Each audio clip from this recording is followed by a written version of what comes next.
We got a competitive field this Saturday in the Grade 2 Mother Goose at Belmont Park. Let's go.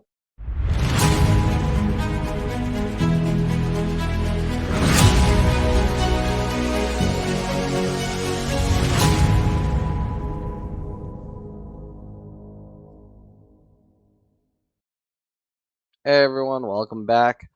We're going to go over the Mother Goose, which is race 8 on Saturday's card at Belmont Park. It's only a 5-horse field, but a very competitive 5-horse field. A couple horses exiting the Kentucky Oaks, one exiting the 8 Bells, one exiting the Black Eyed Susan, and then there's Juju's Map. So, very competitive field. Let's just get into it. The number one is Shahama, and I love Shahama going into the Kentucky Oaks, and she didn't run too bad. Track definitely wasn't playing for her that day. It was definitely more favoring you being closer to the pace, but she didn't run terrible either way.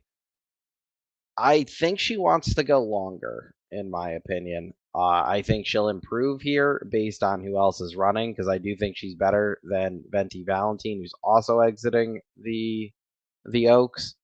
But I don't think she's. I think she wants to go longer than a mile and a 16th.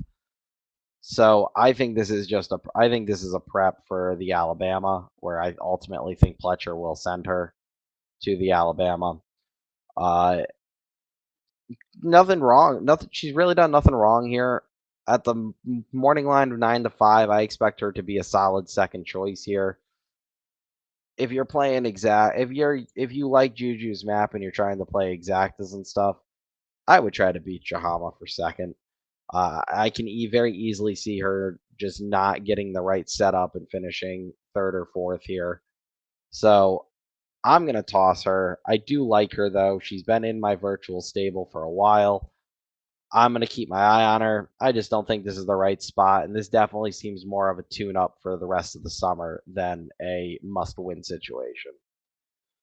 The number two is Venti Valentine, and she ran how I thought she would in the Oaks. I was not a huge fan of her going into the Oaks.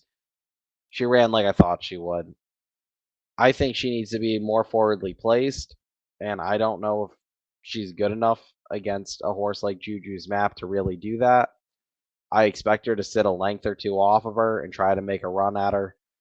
Not not a fan here, but at the price, especially with only 5 horses, I can see her passing the others and getting second, or just being able to hold for second. I'm not a huge fan. I'd rather bet Abreu in New York though than I would anywhere else. So definitely does elevate her a little bit, but she's got a lot of work to do, I think, if she wants to actually win this race. She is 2 for 2 at Belmont Park, which is a positive, especially if you're going to get third or fourth choice money on her here. Then it's worth it. I'm probably going to key her as in the second slot of an exacta. Personally, I don't think she's a legit win contender though. The number three is Midnight Stroll, and Midnight Stroll I think has a lot of work to do if she wants to win here. She's the longest price on the board. I'd be shocked if she was anything but that. Her one effort last year at Belmont Park was not great. Her her two career wins came at Tampa Bay Downs. She did not look good in the Black Eyed Susan last time out. I I don't see how she wins here. She needs a lot of help. I think she'll probably run better than she did in the Black Eyed Susan just because that was a little bit larger of a field, but I don't see it. If you're really gonna try to play a trifecta here, go for it. I don't see even how she ends up finishing second personally. So Midnight Stroll's a toss for me. She's gonna be a long shot though, so I guess in a short field with the longest price on the board, you do have a better chance of winning, but she's not for me. The number four is Garrymander, and I do like Garrymander here a little bit. Chad Brown gets Rosario for Klarovich, and she just didn't show up in the 8 Bells, which was really disappointing in my opinion.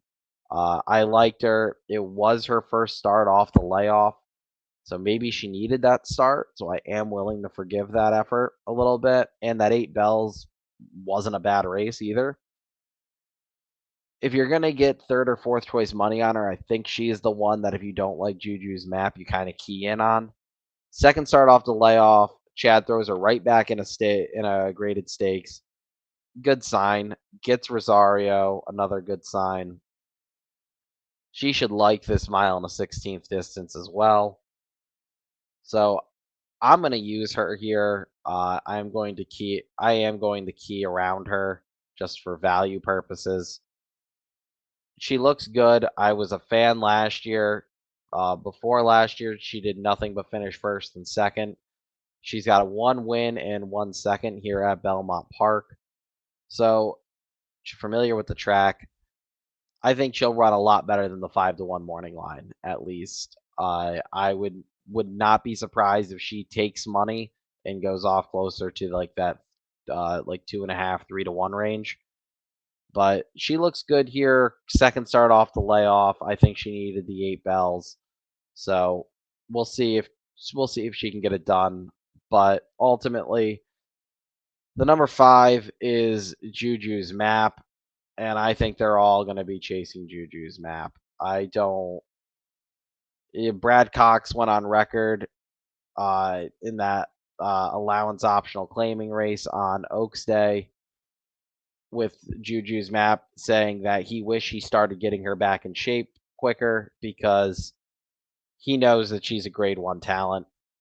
She ran like a grade 1 talent that day, and I personally don't think.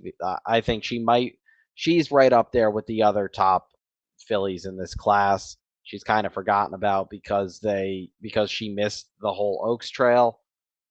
But I think this gets her, for a bad pun, puts her back on the map. I think she wins here easily, and I wouldn't be surprised if he ends up wheeling her back in the coaching club, or he keeps her short and runs her back in the test.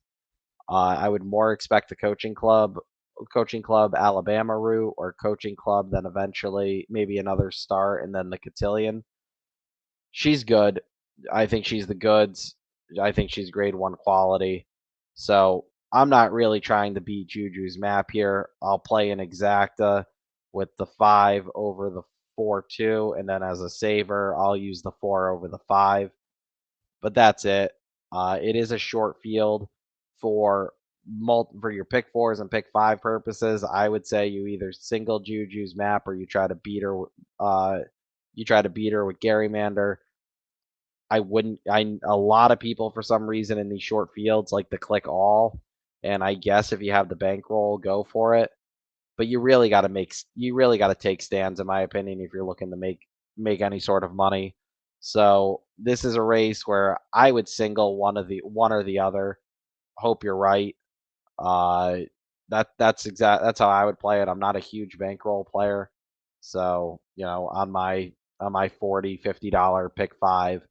I definitely need a single or two, and I would single Juju personally, but I understand if you don't want a single chalk. But that's it. I ultimately think it's gonna be Juju's map, Garrymander, and Venti Valentino as your top 3. But I'll be back next week, and we'll continue as we get into Saratoga. Good luck if you are betting this weekend, and I will see you next time.